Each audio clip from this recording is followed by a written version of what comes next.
देखो बेटा मैंने आपको बताया ड्यूअल साइकिल को मिक्स साइकिल भी कहते हैं बेटा। इसका दूसरा नाम होता है मिक्स साइकिल। मिक्स साइकिल इसको इसलिए कहते हैं क्योंकि इसमें प्रेशर, कांस्टेंट प्रेशर तथा कांस्टेंट वॉल्यूम दोनों पर हीट ऐड किया जाता है। ठीक है भाई, मैंने आपको बताया बेटा ये जो इस तरह का जो डायग्राम है, 1 से 2 जो प्रोसेस है, इस प्रोसेस को मैं ऐसे लिख देता हूँ, पीवी की पावर गामा इजिकल टू सी।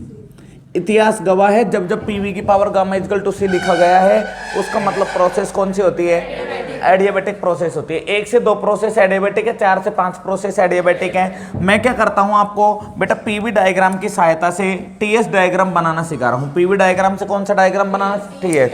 मैंने कहा पहली जो प्रोसेस है 1 से 2 प्रोसेस में एडियाबेटिक कंप्रेशन है। एडियाबेटिक प्रोसेस में हीट ट्रांसफर क्या होता है, जैसे ही हीट ट्रांसफर जीरो होगा मुझे एंट्रोपी का फॉर्मूला याद आ जाएगा, ds equal to D Q upon में टी। और जैसे ही बेटा हीट ट्रांसफर जीरो होगा एंट्रोपी भी क्या हो जाएगी, अगर एंट्रोपी जीरो हो गई, S2 minus S1, change in entropy zero है तो final minus initial equal to zero.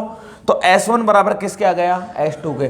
बेटा जब S1 S2 के बराबर आ गया इसका मतलब एंट्रोपी क्या है, कांस्टेंट है। जब किसी गैस को कंप्रेस करते हैं, दबाते हैं तो उसका प्रेशर क्या होता है, बढ़ता है। मैंने आपको एक आइडियल गैस इक्वेशन पढ़ाई थी, P V equal to M R. Volume तो हमेशा कांस्टेंट है, जितनी एयर आनी थी वो आ गई अंदर, तो वॉल्यूम तो कांस्टेंट है, एम और आर कांस्टेंट है। पी डायरेक्टली प्रोपोर्शनल किसके, अगर जैसे ही प्रेशर बढ़ेगा टेम्परेचर भी बढ़ेगा। तो इस प्रोसेस के अंदर एक तो टेम्परेचर बढ़ रहा है, दूसरी एंट्रोपी कांस्टेंट है। मैंने इसका डायग्राम बनाया बेटा टीएस डायग्राम। टेम्परेचर को तो बढ़ा रहा हूं और एंट्रोपी क्या कर रहा हूं, कांस्टेंट। S1 बराबर S2, ये मेरा डायग्राम बिल्कुल क्या आ गया, सही आ गया। प्रत्येक प्रोसेस में दोनों देखना पड़ेगा, और क्या, दोनों नहीं बेटा, आपको चाहिए क्या, एंट्रोपी और टेम्परेचर। आपको 2 चीजें देखनी है, जो चीज आपको चाहिए वो आप देख लो। हाँ, इससे रिलेट करके जैसे सेकंड प्रोसेस में बताता हूँ, 2 से 3 प्रोसेस में, 2 से 3 प्रोसेस में, 2 से 3 प्रोसेस कौन सी है, वॉल्यूम। बेटा कांस्टेंट वॉल्यूम प्रोसेस है तो इस प्रोसेस में वॉल्यूम तो कांस्टेंट है, लेकिन कांस्टेंट वॉल्यूम हीट एडिशन कर रहे हो। क्या कर रहे हो, जब किसी प्रोसेस में आप हीट देते हो, मुझे एक बात बताओ बेटा, जैसे आप हीट बढ़ाते हो तो एंट्रोपी क्या होती है, ds equal to D Q upon में। जैसे हीट ऐड करोगे एंट्रोपी भी बढ़ेगी, हाँ या ना। ठीक है, दूसरा आपको रिलेशन देखना है बेटा प्रेशर का। पीबी इजिकल टू क्या होता है, एमआरटी। पी वॉल्यूम तो कांस्टेंट है, प्रेशर डायरेक्टली प्रोपोर्शनल किसके हैं, टेम्परेचर के। बेटा जब आप हीट ऐड करते हो तो किसी चीज का टेम्परेचर बढ़ता है, घटता है, बढ़ता है। टेम्परेचर बढ़ेगा तो प्रेशर भी बढ़ेगा। तो भाई टेम्परेचर बढ़ा, प्रेशर बढ़ा, नहीं बढ़ा, कुछ भी नहीं हुआ। हमें तो पता चल गया कि एक तो टेम्परेचर बढ़ रहा है, दूसरा एंट्रोपी भी बढ़ रही है। मैंने यहाँ से इस ग्राफ को बढ़ाया और इसमें टेम्परेचर और एंट्रोपी दोनों को बढ़ा रहा हूँ बेटा। लो भाई बढ़ गई क्या, क्यों बढ़ तो रही है एंट्रोपी। अच्छा टेम्परेचर कांस्टेंट है, अब लो, अच्छा डिक्रीज, अच्छा कम हो रहा है टेम्परेचर, कम मतलब टेम्परेचर को बढ़ाना है आप लोगों को। लो भाई ये मैंने टेम्परेचर को क्या कर दिया, बढ़ा दिया। और बेटा ये जो प्रोसेस है ना कांस्टेंट वॉल्यूम है, कौन से कांस्टेंट है, कांस्टेंट वॉल्यूम प्रोसेस पे आप ये काम कर रहे हो भाई। तो यहाँ पे आप लिख दो वॉल्यूम कांस्टेंट है और हीट क्या कर रहे हो आप, ऐड कर रहे हो। तो अब ये मान लेंगे आपकी बात को, ठीक है भाई। प्रोसेस आ गई 2 से क्या 3, आगे आप प्रोसेस में चलते हो बेटा। प्रोसेस 3 से 4 में, कौन से प्रोसेस में चलते हो, 3 से 4 में। प्रोसेस 3 से 4 जो होती है वो है कांस्टेंट प्रेशर। कांस्टेंट प्रेशर पे क्या कर रहे हो आप, हीट ऐड कर रहे हो। बेटा मैंने तो आप लोगों को बता दिया हीट ऐड करते हो तो टेम्परेचर क्या होगा, बढ़ेगा। हीट ऐड करने पर टेम्परेचर बढ़ता है। ds इजिकल टू क्या होता है, डी क्यू अपॉन में। जैसे हीट ऐड करते हो एंट्रोपी, तो एंट्रोपी भी बढ़ रही है और टेम्परेचर भी बढ़ रहा है। जैसे ये ग्राफ बनाया ना ऐसे ही बनाओ, ऐसे। लेकिन इस ग्राफ का स्लोप थोड़ा सा क्या आएगा, कम आएगा। क्यों, क्योंकि कांस्टेंट प्रेशर का जो स्लोप है वो कांस्टेंट वॉल्यूम से थोड़ा सा क्या आता है, कम आता है। कौन सा 3 से 4 बेटा, वो ये जाना तो ऐसा सीधा चाहिए था, लेकिन हुआ क्या कि इसका जो स्लोप होता है ना कांस्टेंट प्रेशर का, कांस्टेंट प्रेशर का स्लोप कांस्टेंट वॉल्यूम से कम होता है। मैंने कल के आपको डीजल साइकिल पढ़ाई थी उसमें बताया था। और इससे पहले थर्मोडायनेमिक्स में एक रिलेशन बता चुका हूँ, ऐसे CP/T करके कुछ ऐसा कुछ रिलेशन बताया होगा मैंने, तो मैं अभी बता दूंगा आप लोगों को वो रिलेशन भी, ठीक है बेटा। उस रिलेशन से पता चलता है कि इसका ग्राफ जो है ये मोर होता है बेटा। इसका ग्राफ जो स्लोप है ना, स्लोप मोर होता है, मोर यानी ज़्यादा। ये लेस होता है। हाँ, और स्लोप लेस होता है, लेस का मतलब कम होता है, यानी एंगल कम आएगा भाई, है ना, ये कहानी होती है। अब बेटा जो ये लो भाई, है ना, स्लोप लेस, ये हो गई। अब प्रोसेस पे पहुंच गए बेटा आप 4 पे। 4 से 5 क्या है आपकी प्रोसेस? 4 से 5 प्रोसेस में क्या है? Adiabatic expansion. क्या है? एडियाबेटिक एक्सपांसन है बेटा। एडियाबेटिक एक्सपांसन जो प्रोसेस होती है ना, इस एडियाबेटिक एक्सपांसन में कुछ बहुत बड़ी बात नहीं होती बेटा। डी एस इजिकल टू क्या होता है? डी क्यू अपॉन में टी। मैंने आपको बताया बेटा एडियाबेटिक प्रोसेस में तो एंट्रोपी क्या होती है? कांस्टेंट होती है। एंट्रोपी क्या होती है? कांस्टेंट होती है एंट्रोपी, क्योंकि एडियाबेटिक प्रोसेस का दूसरा नाम क्या होता है? Isentropic process. एंट्रोपी क्या होती है? कांस्टेंट होती है। और जब किसी को एक्सपांड करते हो प्रेशर क्या होगा? प्रेशर कम होगा तो टेम्परेचर भी। तो प्रेशर डायरेक्टली प्रोपोर्शनल किसके? बेटा टेम्परेचर कम होना चाहिए और एंट्रोपी कांस्टेंट होनी चाहिए। प्रेशर तो क्या होना चाहिए और एंट्रोपी क्या होनी चाहिए? कांस्टेंट। है या नहीं है? है भाई। चलो भाई, आपका जो ग्राफ है ना वो मतलब अब तक क्या बन रहा है? सही बन रहा है। आप लोग बिल्कुल सही हो भाई। अगली जो प्रोसेस है वो है बेटा 5 to 1। 5 to 1 प्रोसेस किस पे बेटा? कांस्टेंट वॉल्यूम पर। तो कांस्टेंट वॉल्यूम पर हीट रिजेक्शन है। Constant volume heat rejection. Constant volume पर जैसे ही आपने हीट रिजेक्ट की तो बेटा वॉल्यूम तो कांस्टेंट है, हीट रिजेक्ट कर रहे हो। डी एस इजिकल टू क्या होता है? डी क्यू अपॉन में, ये कम होगा तो ये भी कम होगा भाई। तो एंट्रोपी तो आपकी डायरेक्टली क्या हो रही है? कम हो रही है। बेटा जब आप हीट रिजेक्ट करते हो तो टेम्परेचर बढ़ता है घटता है? टेम्परेचर भी घटेगा और एंट्रोपी भी घटेगी। तो टेम्परेचर भी घट रहा है और एंट्रोपी भी घट रही है। आपका जो ग्राफ है वो कुछ इस तरह से बन रहा है। ठीक है भाई। देखो भाई, टेम्परेचर घटा नहीं घटा, एंट्रोपी घटी नहीं घटी। तो ये वाली जो आपकी कंडीशंस होती है ये है बेटा वॉल्यूम कांस्टेंट की। कौन से? Volume constant. Constant volume process पे हीट रिजेक्ट की जाती है। समझ गए? तो यहाँ से आप लोगों को मैंने बेटा ड्यूअल साइकिल जिसे मिक्स साइकिल कहते हैं, इसमें पीवी डायग्राम से टीएस डायग्राम बनाना सिखा दिया। क्लियर है? आप लोग सीख गए होंगे। अब इसमें याद रखना है आपको कि हीट एडिशन किस पे करते हैं? कांस्टेंट वॉल्यूम पे करते हैं, कांस्टेंट प्रेशर पर, दोनों पर। हीट रिजेक्शन कहाँ पर होता है? कांस्टेंट वॉल्यूम पर होता है। ठीक है बेटा। यहाँ पे इसके एफिशिएंसी का देखो, यहाँ पर 2 चीजें हैं। एक तो आपका ये वाला रेशो होता है बेटा, जहां तक आप एयर को कंप्रेस करते हो, जहां आप एयर को कंप्रेस करते हो, इस रेशो को क्या बोलते हैं? कंप्रेशन रेशो बोलते हैं। Compression ratio. कंप्रेशन रेशो को किससे रिप्रेजेंट करते हैं बेटा? आर से करते हो क्या? चलो, आर बराबर होगा बेटा कहां से कहां तक किया है आपने कंप्रेस? V1 से V2 तक। बेटा एक मैंने कल कौन सा रेशो पढ़ाया था? Cut off ratio. बेटा कट ऑफ रेशो को रिप्रेजेंट किससे करते हो? रो से करते हो। बेटा कट ऑफ वहां पे किया जाता है, अब प्रेशर कांस्टेंट है। प्रेशर कांस्टेंट कहां पे है? 3 से 4 में, यानी कट ऑफ हो रहा है V4 अपॉन में V3 हो रहा है। एक रेशो हो रहा था बेटा प्रेशर रेशो। कौन सा रेशो? Pressure ratio. इस प्रेशर रेशो को रिप्रेजेंट करते हैं किससे? अल्फा से। ये जो प्रेशर रेशो होता है ना बेटा, ये होता है तुम्हारा P3 upon P2। P3 upon में P2। तो ये आपका प्रेशर रेशो आता है। तो मैंने आपका जो रेशियोज वाली जो कहानी थी ना बेटा, ये पूरी की पूरी कहानी आप लोगों को समझा दी। कंप्रेशन रेशो होता है लार्ज वॉल्यूम अपॉन में स्मॉल वॉल्यूम। लार्ज वॉल्यूम कहाँ तक एक्सपांड हो रहा है? TDC तक या BDC तक? बेटा ये इसको क्या बोलते हो आप? यहाँ इसको क्या बोलते हो? Bottom dead centre. और इसे टॉप डेड सेंटर है ना बेटा, इसे क्या बोलते हो? BDC। हाँ, TDC, BDC, IDC, ODC। तो बेटा ये टॉप ऊपर तक पिस्टन आ रहा है यहाँ, और ये कहां तक जा रहा है? बॉटम तक। तो लार्ज वॉल्यूम क्या है तुम्हारा? बॉटम। बॉटम पे सबसे लार्ज कंडीशन है, उससे ज्यादा एक्सपेंड नहीं हो सकता। लार्ज अपॉन में कौन सा वॉल्यूम? Small volume. तो लार्ज कौन सा है? V1, और स्मॉल कौन सा है? V2। इसके बाद में मैंने प्रेशर रेशो जो आपको बताया बेटा, वो प्रेशर रेशो आ गया आपका P। यहाँ पे ये जो प्रेशर रेशो है ये आ गया P3 अपॉन P2। अब इसका जो फाइनली आपको देखो, इनसे क्वेश्चन नहीं बनता। या तो आपसे देखो नॉर्मली क्वेश्चन पूछ लेगा ड्यूअल साइकिल का दूसरा नाम क्या है? कई बार आया हुआ क्वेश्चन है। हाँ बेटा, प्रेशर ये रेशो है, ये कांस्टेंट प्रेशर पे कांस्टेंट वॉल्यूम वाला है ना। देखो P3 upon P2, P3 upon P2 पे हो रहा है। है ना, P3 प्रेशर से जस्ट पहले प्रेशर रेशो निकालते हैं। ठीक है बेटा, यहाँ पे एफिशिएंसी जो आती है बेटा, एफिशिएंसी ऑफ ड्यूअल साइकिल का जो air standard efficiency thermal efficiency कहते हैं, इसे मैंने बता दिया था आपको। ठीक है बेटा, इसका जो फॉर्मूला होता है वो होता है 1 - 1 upon r raise to power gamma -1। लो भाई, अब बताओ बेटा, एल्फा रो की power gamma -1 upon gamma alpha rho -1 plus alpha -1। ठीक है बेटा, ये एयर स्टैंडर्ड एफिशिएंसी का फॉर्मूला है बेटा, कौन सी साइकिल का?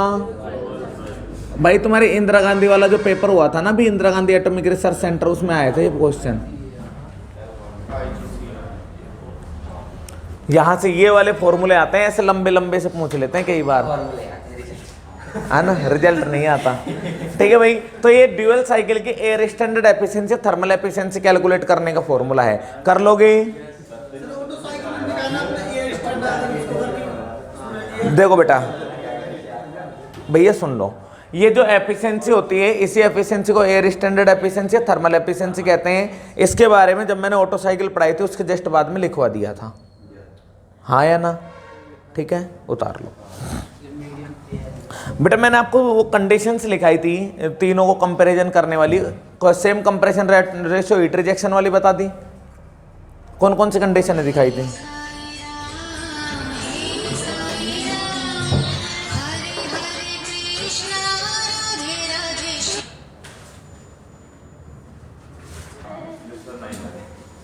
भाई तू घर ही रहे बेटा। कल जो मैंने लिखवाया था एक बार दिखाना मेरे को नोटबुक आप लोगों की, मैंने कल लास्ट कहाँ तक करा दिया था? अच्छा, वर्क डन पीबी डायग्राम के अंदर कंप्लीट एरिया वर्क डन को रिप्रेजेंट करता है। यदि कंप्रेशन रेशियो तथा हीट एडिशन को सेम रखा जाए तो ऑटो साइकिल व ड्यूअल साइकिल की एफिशिएंसी का अच्छा, ऑटो कोमा डीजल व ड्यूअल, है ना, कॉमन नहीं लग रहा मेरे, आंखों में चक्कर पड़ गया। ऑर्डर बताइए तो बेटा, किसकी एफिशिएंसी ज़्यादा होती है? ऑटो की। और सबसे कम किसकी होती है? डीजल की, है ना। ये वाला क्वेश्चन बेटा लगभग 20 बार आया हुआ है, कम से कम, है ना। सबसे ज़्यादा ये क्वेश्चन पूछे जाते हैं एफिशिएंसी के ऑर्डर का।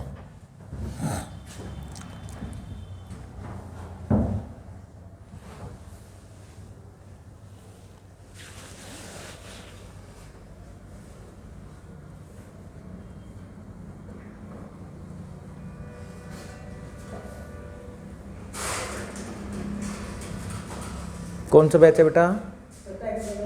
लाइनमैन वाला साइड में बेटा। कल नहीं आए थे आप? इधर है बेटा लास्ट वाले में ना।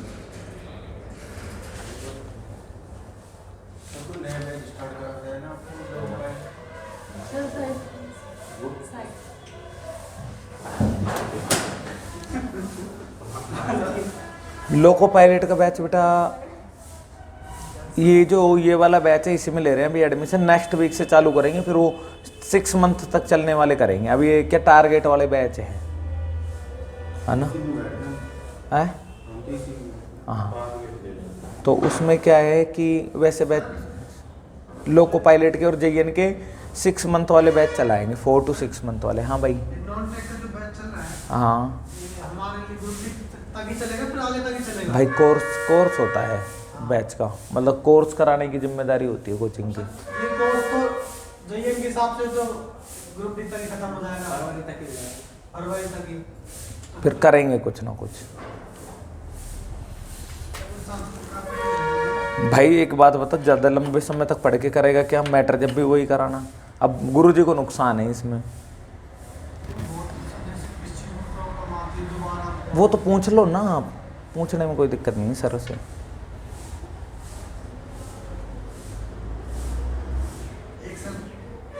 सही से पढ़े, हम तो ग्रुप डी के लिए थोड़ा फास्ट पढ़ेंगे। आप क्लास में कहाँ फास्ट पढ़वाया भाई?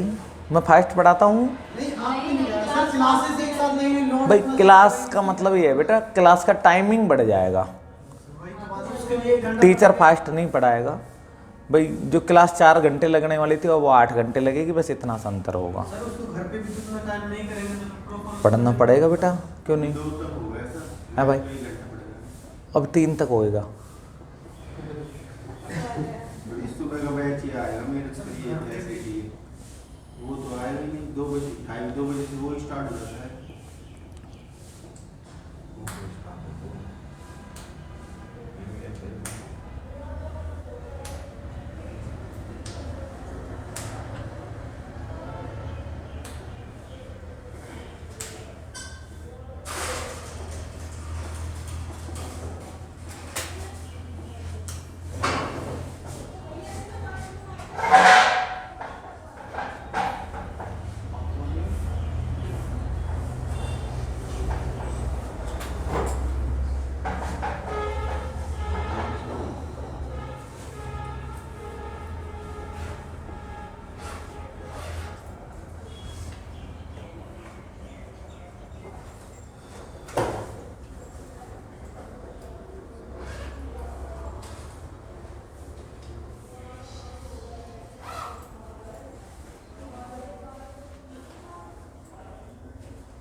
पवन, तू इधर की तरफ बैठ बेटा।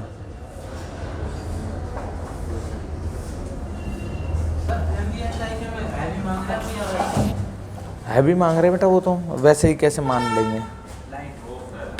बंद कर ले इसको, है। अब बेटा इसमें मैंने आपको पहली कंडीशन तो ये लिखा दी थी कि सेम ईट एडिशन एक कन्याओं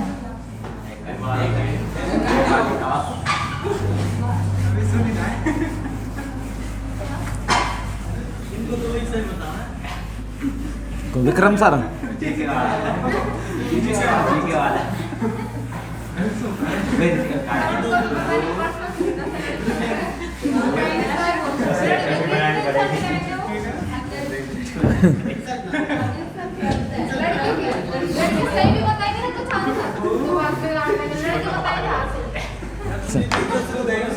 चलो भाई,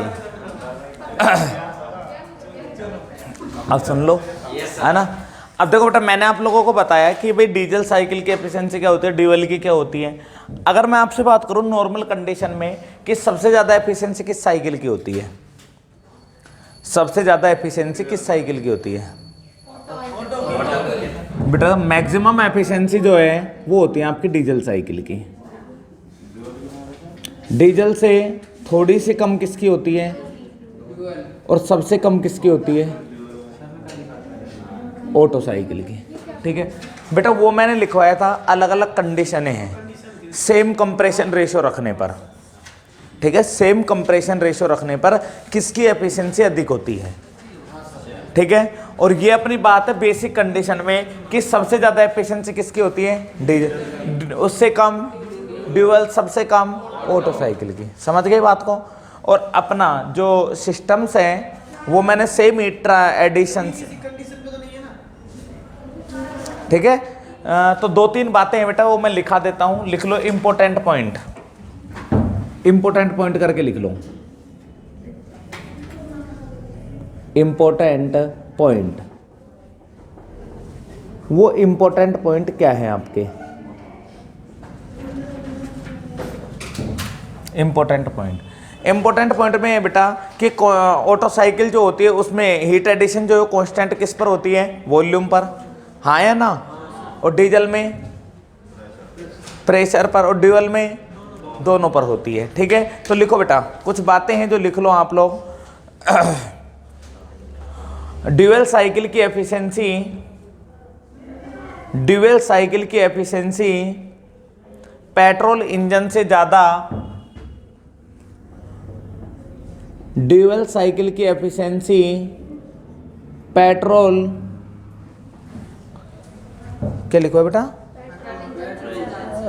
पेट्रोल इंजन से ज्यादा, ड्यूअल साइकिल की एफिशिएंसी पेट्रोल इंजन से ज्यादा, पेट्रोल इंजन बोले तो ऑटो साइकिल है ना, से ज्यादा तथा डीजल इंजन से कम होती है, तथा डीजल इंजन से कम होती है।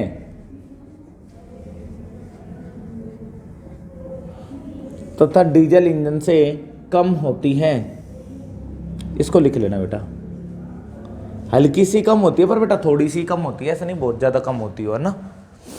ये जनरल कंडीशन है अपनी। अगर अपन एफिशिएंसी निकालें ना तीनों फॉर्मूले से, तो तीनों फॉर्मूले से सेम कंप्रेशन रेशो, सारी चीज की वैल्यू सेम रखे, तो सबसे ज्यादा एफिशिएंसी आती है डीजल साइकिल की, उसके बाद में आती है ड्यूअल साइकिल की, और उसके बाद में किसकी आती है, ऑटो साइकिल की।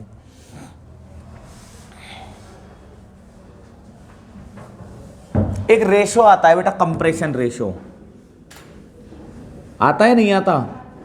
कंप्रेशन रेशो को क्या बोलते हैं, है ना, जहां पे एयर को कंप्रेस किया जाए। तो कंप्रेशन रेशो जो है ना, जितनी ज्यादा कंप्रेस होगी उतना ही ज्यादा आउटपुट मिलेगा, हाँ या ना? क्लियर है बेटा, पक्का? तो बेटा सबसे कम का कंप्रेशन रेशो तेरे हिसाब से किसका होना चाहिए, किसका होना चाहिए? पेट्रोल का, पेट्रोल डीजल इंजन का, या ऑटो का, ऑटो साइकिल का। बेटा कंप्रेशन रेशियो रिप्रेजेंट करता है, जैसे यहां से यहां तक आपका पूरा का पूरा जो सिस्टम है कंप्रेस हुआ, ये है क्रिया, कुछ भी उल्टी नहीं हुई बेटा। 1 से 2, 2 से 3, 3 से 4 और 4 से 5। अच्छा 4 ही है क्या? तो ये हीट एडिशन हो रहा है और ये क्या हो रहा है, हीट रिजेक्शन हो रहा है बेटा। दो चीजें हो गई तुम्हारी, ठीक है। अब मैं कह रहा हूं बेटा यहां से यहां तक जो एक रेशो होता है इसे कंप्रेशन रेशो बोलते हैं। और पिस्टन सिलेंडर अरेंजमेंट के अंदर देखें तो कंप्रेशन रेशो ये होता है कि जब अपना सिलेंडर बॉटम डेड सेंटर पे होता है, और ये कहां तक जा सकता है टोटल, TDC। तो बेटा जो ये पहली कंडीशन ये है और दूसरी कंडीशन ये है कि यहां से यहां तक इसको कंप्रेस किया जा सकता है मैक्सिमम। क्लियर है? तो फर्स्ट कंडीशन से सेकंड कंडीशन तक इसको मैक्सिमम ले जाया जा सकता है जितना ज्यादा कंप्रेशन रेशो होगा, कंप्रेस करने का रेशो। क्लियर है? जितना ज्यादा सिलेंडर बड़ा होगा, हाँ या ना? तो जितना ज्यादा कंप्रेशन रेशो होगा आपकी एफिशिएंसी भी उतनी ही क्या होगी, ज्यादा होगी, कम होगी, ज्यादा होगी। जितना ज्यादा कंप्रेशन रेशो होगा एफिशिएंसी उतनी क्या होगी, ज्यादा होगी। चलो भाई मैं आपको कंप्रेशन रेशो की वैल्यू बता देता हूं पहले बेटा। ऑटो साइकिल के लिए, पेट्रोल इंजन के लिए जो कंप्रेशन रेशो की वैल्यू होती है वो होती है तुम्हारी फॉर ऑटो साइकिल, ये होती है बेटा 6 से 10। कितनी होती है? 6 से 10 तक होती है। रेशो है बेटा, रेशो की यूनिट थोड़ी होती है। ड्यूअल साइकिल जो होती है बेटा वो अलग चीजें हैं, उसकी होती है 12 से 16। और डीजल साइकिल जो होती है इसका कंप्रेशन रेशियो होता है 16 से 20। अब बताओ भाई सबसे ज्यादा कंप्रेशन रेशियो किसका? तो जिसका कंप्रेशन रेशियो ज्यादा होता है उससे एफिशिएंसी भी क्या मिलेगी, ज्यादा। जिसका कंप्रेशन रेशियो कम है, कम, उससे है ना। फिक्स वैल्यू बेटा सीधा पूछता है आपसे, छाप लो इसको, यूं की यूं वैल्यू आती है तुम्हारी, सीधे की सीधी वैल्यू पूछता है। ऑटो साइकिल के लिए कंप्रेशन रेशियो की वैल्यू क्या होती है, ड्यूअल साइकिल के लिए क्या होती है और डीजल साइकिल के लिए क्या होती है।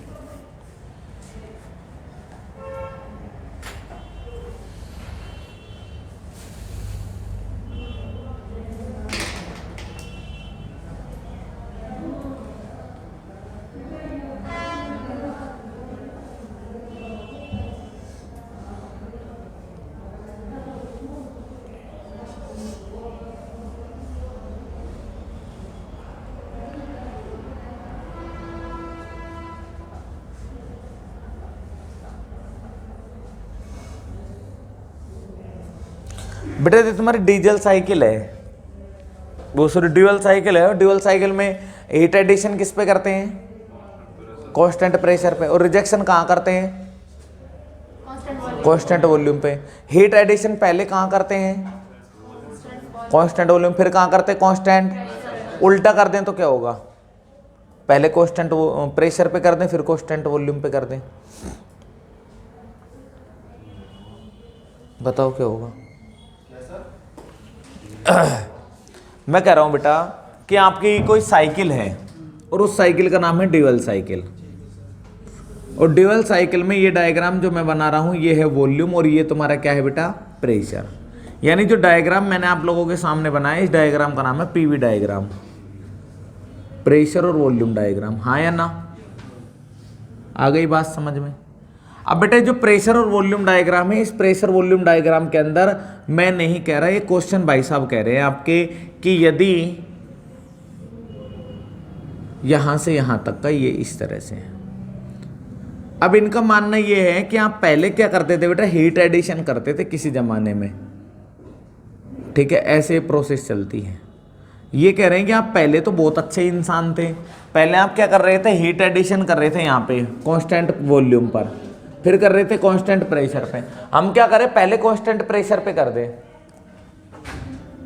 ये लो भाई कर दिया, और फिर किस पे कर दें? कांस्टेंट वॉल्यूम पे कर दें, तो क्या प्रभाव पड़ेगा?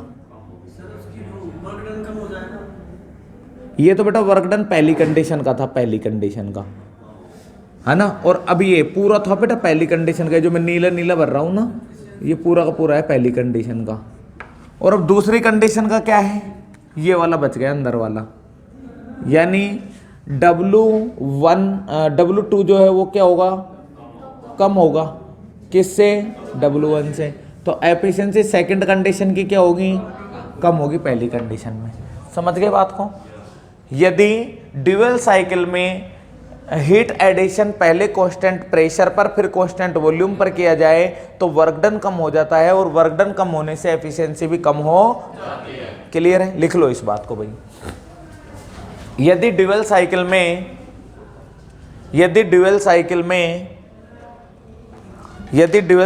में पहले हीट एडिशन कांस्टेंट प्रेशर पर, यदि ड्यूअल साइकिल में पहले हीट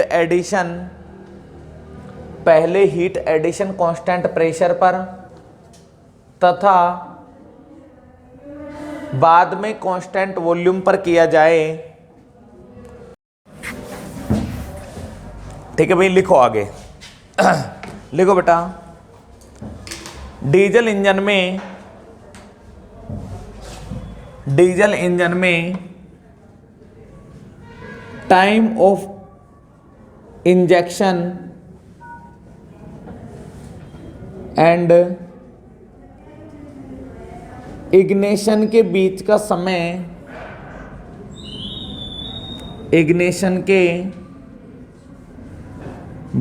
समय, डिले पीरियड कहलाता है।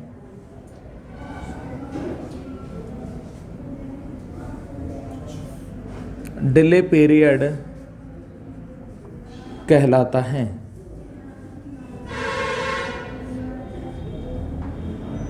टाइम ऑफ इंजेक्शन बोले तो जहां पर फ्यूल इंजेक्ट किया जाता है, ठीक है बेटा।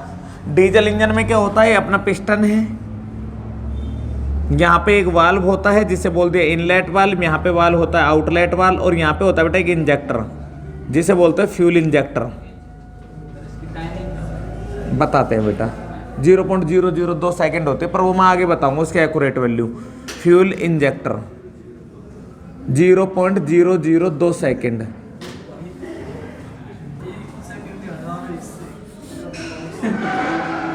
फ्यूल इंजेक्टर,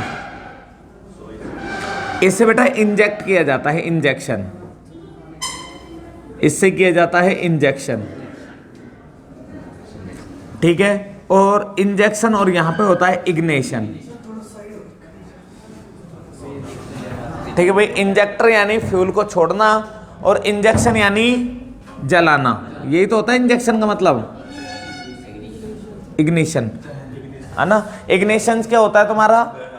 जलाना, है ना। और इंजेक्ट करना क्या होता है?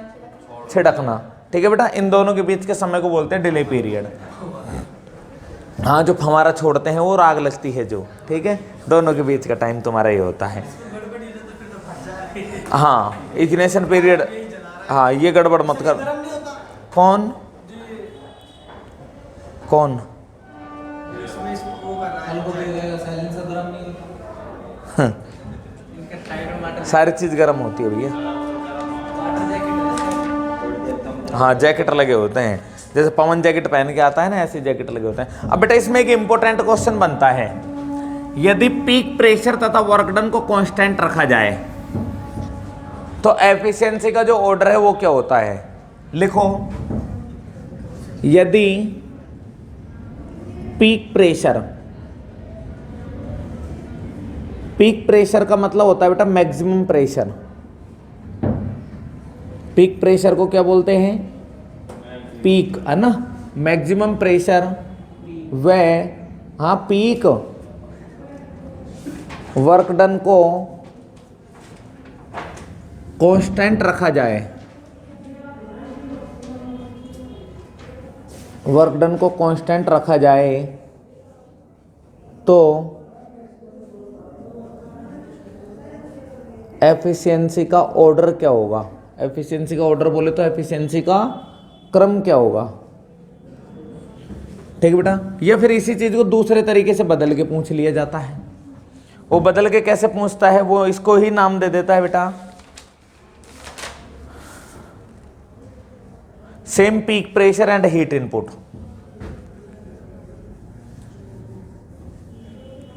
Same peak pressure and heat input, है ना। डायग्राम बेटा थोड़े थोड़े अलग बनते हैं लेकिन इनका रिजल्ट सबका एक ही निकलता है, इसलिए मैं एक साथ लिखा रहा हूं, है ना। आपके पास केवल दो ही कंडीशन हो जाएगी। when the engine are to withstand the same thermal and mechanical stress, withstand the same thermal and mechanical stress, mechanical stresses,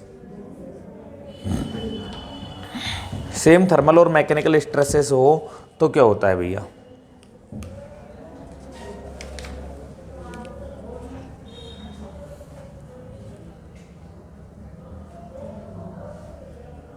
बेटा पिछली जो मैंने साइकिल बनाई थी उसमें सबसे पहले कौन सी साइकिल बनाई थी? जो मैंने सेम कंप्रेशन रेशियो और हीट रिजेक्शन वाली कंडीशन बताई थी उसमें सबसे पहले कौन सी साइकिल बनाई थी? ऑटो बनाई थी। ठीक है, अब इसमें मैं बनाता हूं सबसे पहले ड्यूअल साइकिल को।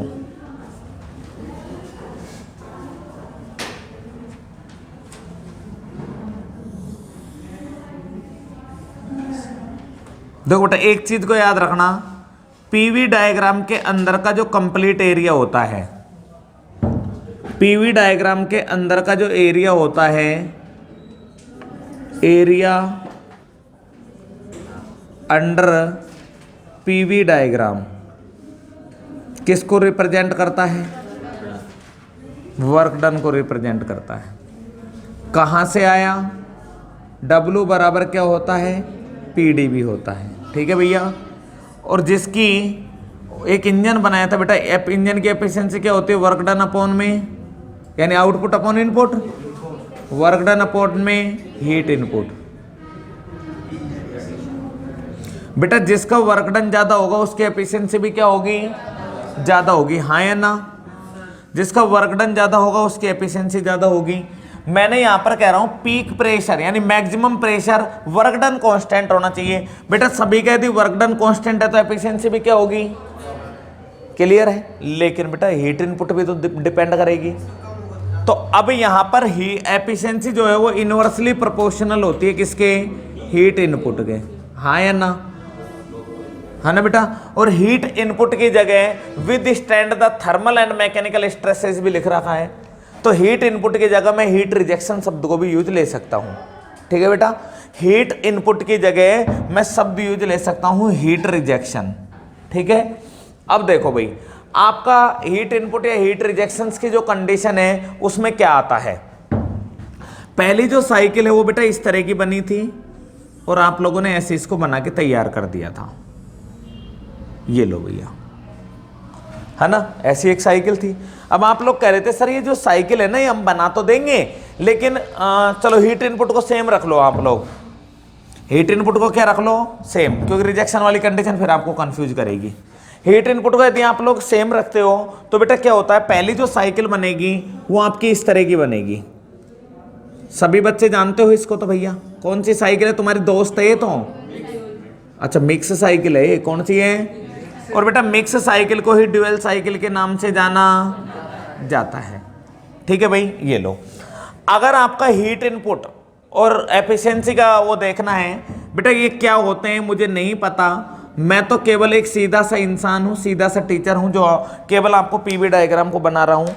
और मैं आपसे एक चीज कहना चाह रहा हूँ कि यहाँ से जब मैं यहाँ पर चला, है ना, डैश डैश लाइन के द्वारा बना रहा हूँ, जिससे नीचे वाली लाइन भी बुरा ना माने। ठीक है, अगर मैं यहां से यहां तक आ गया, क्लियर है।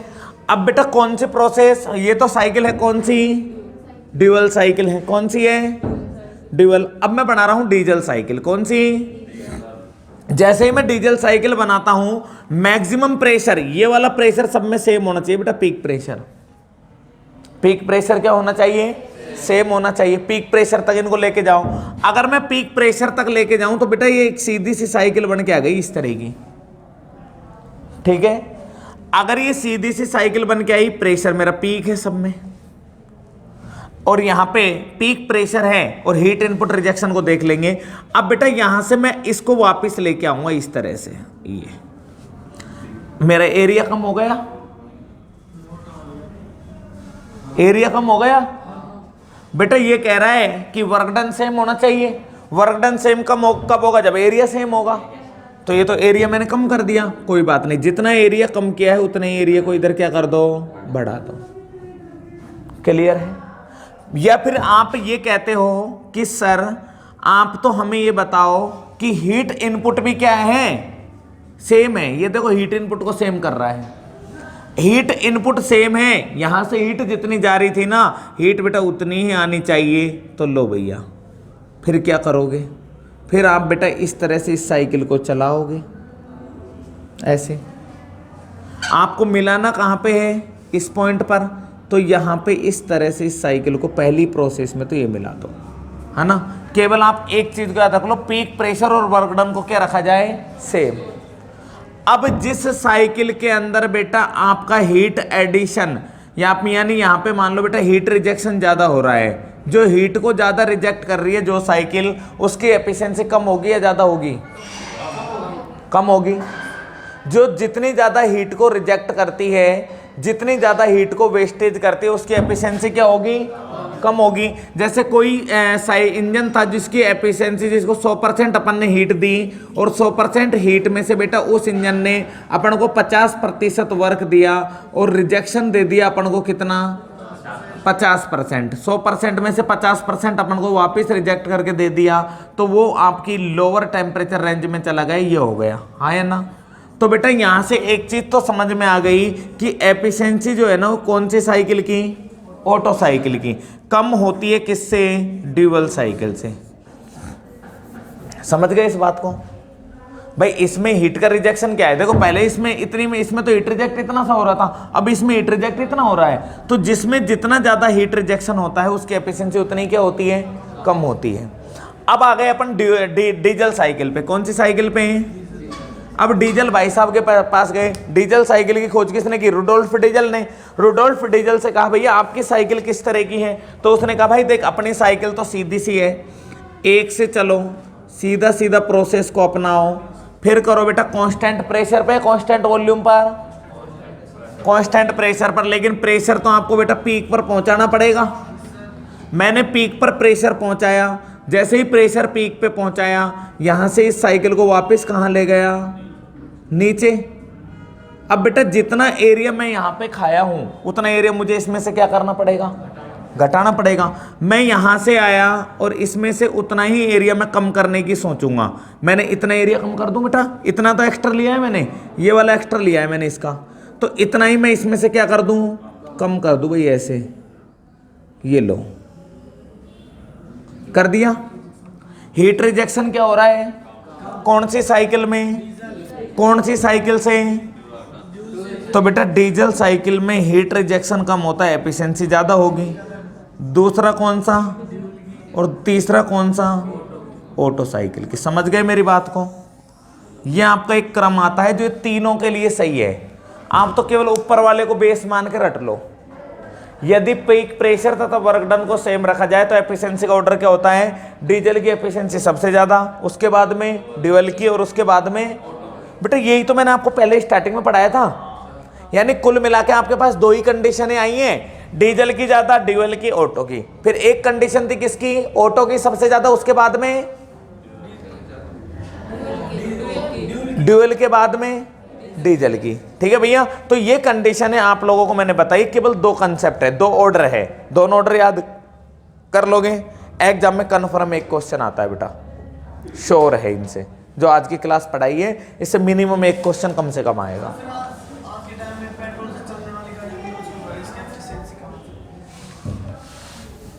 ये तो अब कंपनी से पूछना पड़ेगा। नो कह रहा है कि सर जब पेट्रोल की एफिशिएंसी कम है तो यूज क्यों ले रहे हो इनको, बंद कर दो इन गाड़ियों को, मेंटेनेंस कॉस्ट कम। ठीक है भैया, तो ये आप लोग उतार लो, कल अपन पढ़ेंगे 2 स्ट्रोक और 4 स्ट्रोक इंजन को अंदर डिटेल से। ठीक है भैया।